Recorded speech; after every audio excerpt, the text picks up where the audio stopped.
Okay, so we're not really going to talk about the eyeshadow that's going on today.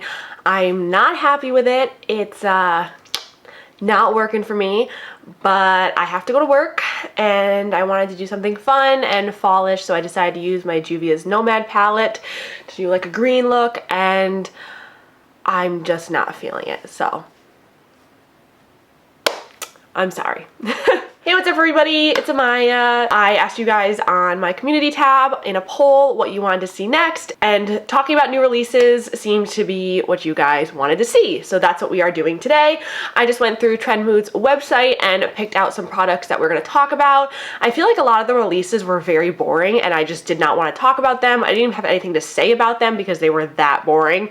So we don't have too many things here. I'm not impressed with most of the releases, but we're gonna go ahead and talk about them anyway. So yeah, let's just hop right into it. Okay, so the first thing I want to talk about is Nudestix. So Nudestix is launching their own skincare line. Apparently it's available now online at Ulta. So when I first heard about Nudestix launching a skincare line, I didn't really think too much of it. I've never tried Nudestix personally, but I've heard really good things about them. I know people really like their lip products and their eye products, so I didn't think too much about it. I wasn't that excited for it, but now looking at the actual products, I am interested to see where this brand goes, especially because they list the ingredients that they're using. It seems like they know what they're doing, and from what I've heard about Nudestix, they're one of those brands that favors quality over quantity. They're not always coming out with all these new releases, and they're not just releasing things for the sake of releasing things. They seem to really care about their formulations and their products. So I am interested to see how this skincare line goes. I think it's a little weird for Nudestix to be releasing a skincare line. Like, if you had to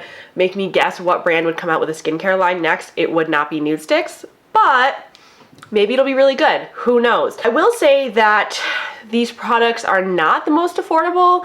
They're in like the $30 to $40 range, which it's not super expensive, but it's not, it's definitely higher up there for a lot of skincare. So I don't really know who they're marketing this to, if they're marketing it towards adults, teens. I know Nudestix was originally started by like a mom who wanted to make makeup for her daughter, I believe. So I would think that they would go more of like a teen route with this, but maybe not. I don't know. The packaging looks really cute.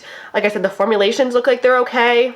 I don't know. I'm interested to see some reviews and see what people think about the products. Okay, next we have to talk about the Pat McGrath Holiday Palette, of course. So this is the Pat McGrath Celestial Divinity Palette, and I just don't have any feelings toward this palette at all. I don't hate it, and I don't love it. That's pretty much how I feel about it. It seems very boring and very bland, and like I've seen it before. Like, you definitely could have convinced me that this was a palette released last year or the year before, or just released before in general. You totally could have convinced me of that, because it doesn't look like it's anything that special. There's a lot of shimmers in here as well, which I know people go to Pat McGrath for her shimmer formula, but I just don't see this being a palette that is going to be very wearable and usable. I don't know. I've never tried Pat McGrath's shadows. Maybe if I had and I liked the formula, I would feel differently, but just looking at it, it just seems really boring, and it's so expensive. Like, I know that this is a cheaper palette compared to her other palettes, but it's just not appealing to me, and I feel as though the mattes that are in here are not deep enough to go with these shimmers. Like, there's a light pink matte and two like reddish purpley mattes, but there's no dark brown, there's no black, and a lot of these shimmers are like dark jewel tones, so I don't really know how this palette is supposed to function. I wish they had either gone all shimmer or done a nice balance of shimmer and matte in these palettes. I will not be picking it up, but I don't know. It's kind of boring. Okay, something that I am going to be picking up once it launches is the new Morphe mascara. So this is going to be only $12, and it says it's called the Make It Big Mascara. It says it goes big on volume for large and in charge lashes that won't flake. I'm interested to see how this is going to work. I mean, Morphe has not released a mascara yet, and I don't know. I'm interested to see. Morphe is fairly affordable, and I don't think $12 for a mascara is bad at all. I like the brush. It kind of reminds me of like L'Oreal Lash Paradise or Better Than Sex, that kind of hourglass shaped brush. I don't know. I'm interested to see how the formula is going to act. I know I'm one of those few people that actually does really enjoy Morphe and is not sponsored by them or anything like that. I just enjoy their shadows. I enjoy their products. So yeah, I'm interested to see how this mascara turns out. Hopefully it's good. Okay, so now we have to talk about the Makeup by Mario collection. I was so excited when I heard that he was launching his own collection, his own line, and I just really like his aesthetic, so I definitely wanted to know what he was going to be releasing. And when I first saw the pictures of the products and everything like that, I was like, I think I kind of felt like everybody else, like a little bit like, this is it? This is it? However, having said that, I decided to watch Robert Welch's review and try on first impressions of the line, and I have to say, it definitely swayed me a little bit more. The neutral matte palette looked really, really nice, and the shimmer shadows looked really cool. I really like the idea of the eye primer compacts. I don't know. I watched his review and I felt myself being a little bit more interested in it. So even though I don't think it's the most exciting collection, I think that it has a place in the makeup world. I think it's interesting, and I'm interested to see what he comes out with next. I also really want to try the Glow Bomb thing that's like a clear highlighter. Apparently it's supposed to be really cool. I think that's an awesome product. I love like a clear glow.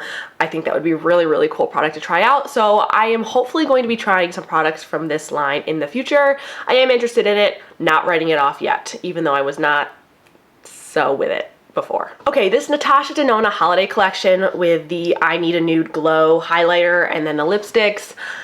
I don't know, this does not seem like Natasha Denona to me, because I feel like Natasha Denona does not go with the gimmicky stuff. To me, she's always seemed like a more serious, adult vibe makeup line. But looking at this highlighter, with all like the different shapes in there and colors, I don't know, it feels like kind of Too Faced to me.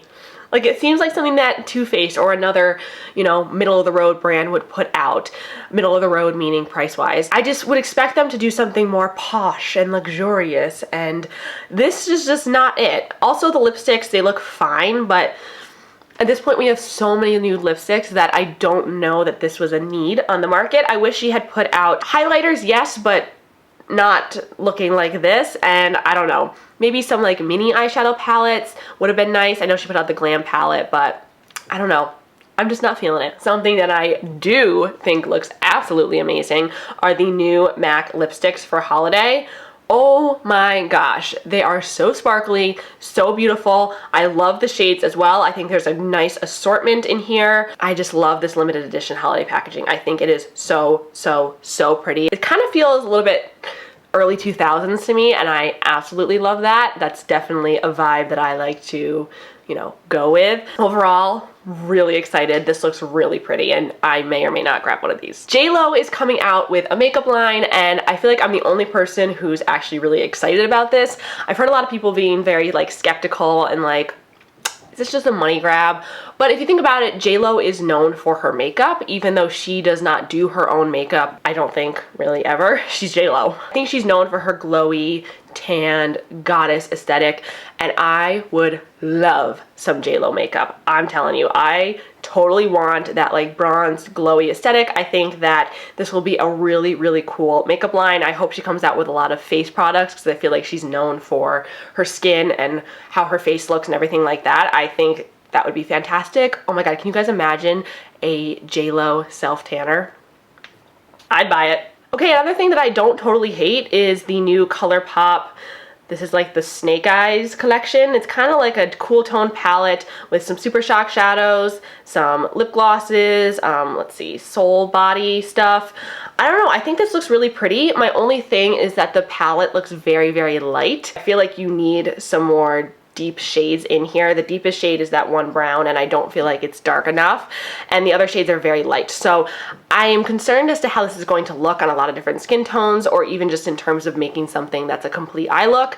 But I think the packaging looks really nice. I'm interested in the Super Shock shadows, especially because I absolutely love those. So I may be picking up a few things from this line. I don't know, it looks really cute. I just feel like Colourpop has made another palette that looks like this recently, you know? Okay, let's talk about the Hocus Pocus collection. So this sold out so fast, and I'm honestly kind of shocked why. I was talking with some of my coworkers about this, and we were all like, this seems very weird that like it was so hyped up, because Colourpop has done Disney collaborations, they've done all sorts of collaborations with different, I don't know, pop culture things, and Hocus Pocus just took the cake, I guess.